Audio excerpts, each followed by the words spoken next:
immédiatement commencé à me mettre dans la rue en train de prêcher. Et je ne prêchais que ce que mes yeux ont vu, il est amour. Ok. Et vous argumentiez comment? Comment? Vous argumentiez cet amour comment? Oui, disons aux gens, cessez de vous faire vous-même du mal. Ok. Et ne pas faire du mal à vos prochains. J'ai vu ses yeux. Il m'a regardé, il ne m'a pas condamné, il ne m'a pas jugé, il ne m'a pas réprimé, il ne m'a pas envoyé à un cure-dame. Il m'a aimé. Il est amour. J'ai dit à mon père, c'est fini de crier sur maman. Maman, papa, c'est fini d'agresser maman, de taper maman. Il est amour. Ok. J'ai dit à maman, c'est fini de crier sur papa. Et puis voilà, d'être jalouse avec agressivité, avec violence, avec méchanceté. Il est amour. Et c'est comme j'ai dit aux gens, vous ne pouvez pas aimer si vous n'êtes pas amour. Dieu n'a pas fait que nous aimer.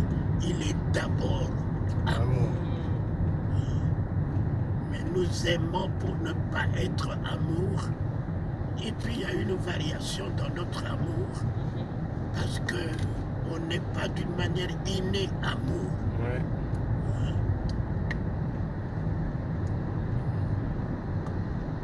Et voilà, c'était ça mon évangile. Ouais. Dans tout le temps, et tout est dans l'amour. La grâce est dans l'amour. Le salut est dans l'amour. La délivrance est dans l'amour. Tout est dans l'amour. Puisque lui-même est amour.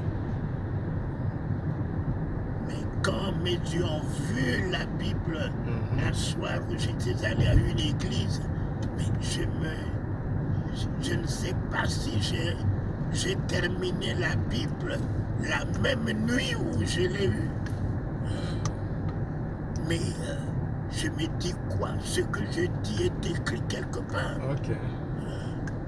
Et ça me poussait à aller en profondeur, ça me poussait à aller en pleine eau, ça me poussait à aller en pleine eau, ça me donnait un goût, l'appétit, vraiment l'envie, la joie, le plaisir, ça me parlait.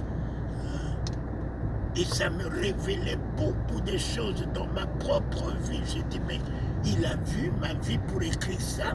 Il a vu ma vie pour écrire ça. Et puis voilà, ça m'a mené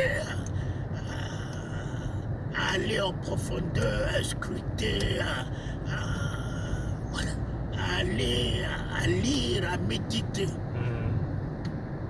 Et surtout quand j'ai voulu démissionner de mon travail et que je me suis mis chez les moines pour 51 jours, 51 nuits, sans miette de pain, sans bouillie. C'est là que vraiment la parole de Dieu s'est ancrée pleinement en moi. Je ne me nourrissais que de la parole de Dieu. Ok. Alors que tu sais, la Bible, on la lit. Mais la parole de Dieu, on ne la lit pas. La parole de Dieu se médite. Mais la Bible, c'est un livre qu'on peut lire. Mais la parole de Dieu, elle ne se lit pas. La parole de Dieu doit être méditée. Médite ma parole. Déjà, les Psaumes 1 nous parlent de méditer. Et l'ordonnance qu'il a donnée à Josué, médite. Médite ma parole nuit et jour. Nous mangeons nuit et jour pour nous équilibrer, pour avoir de l'énergie, pour tenir, mais ton âme n'a pas besoin de riz. Ton âme n'a pas besoin de, c'est pas de viande. Ton âme a besoin de la parole pour s'affermir. Ton esprit a besoin de la parole pour s'établir en équilibre, en sérénité.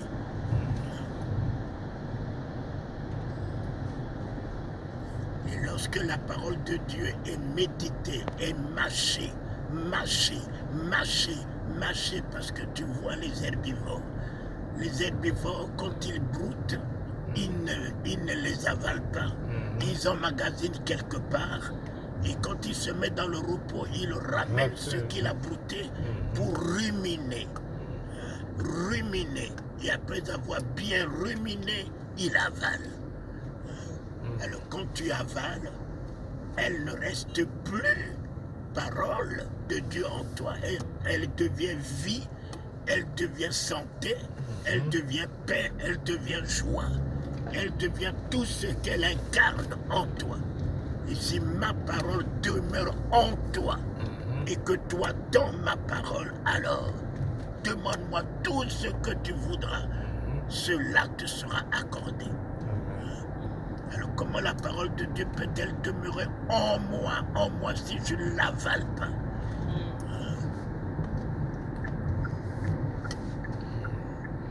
Ça m'a touché quand vous avez dit que la parole de Dieu est un homme. La Bible est un livre. Oui, mais mon fils, au commencement était la parole. La parole était avec Dieu et la parole est Dieu. Faites chair. Faites chair. Elle est descendue vers nous. Celui qui se tient à la porte de ton cœur et non de ta tête, qui frappe, n'est pas la littérature.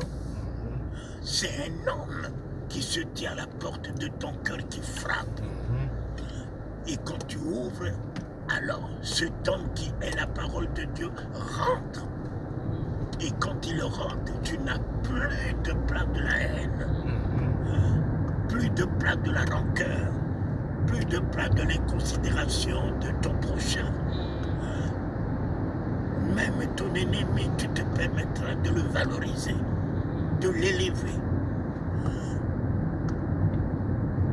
Et quand la parole de Dieu demeure dans ton cœur, la foi y demeure, puisqu'elle vient de la parole de Dieu. La conviction y demeure, la détermination t'engage, mais vraiment en abnégation, sacrifice.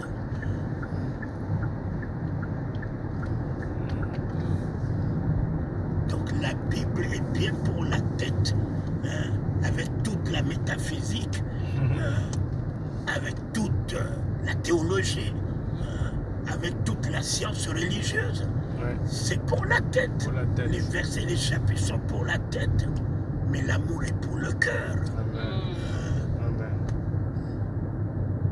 L'amour est pour le cœur, la paix est pour le cœur, la miséricorde est pour le cœur, la compassion est pour le cœur, la foi est pour le cœur.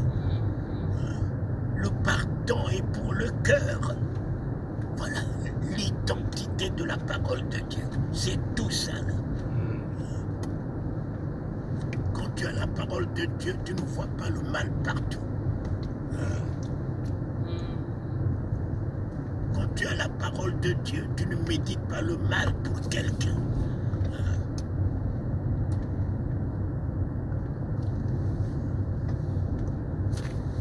C'est la dynamique. La parole de Dieu, c'est une puissance qui t'affranchit, qui t'élève au-dessus de l'ingratitude, au-dessus vraiment de la haine, de tout ce que les hommes peuvent dire de toi. Tu n'as pas le temps d'entendre. Tu n'as que le temps d'entendre la parole de Dieu. Tu peux les écouter. Je ne peux m'empêcher d'écouter. Mais je refuse d'entendre ce qui peut faire ma ruine.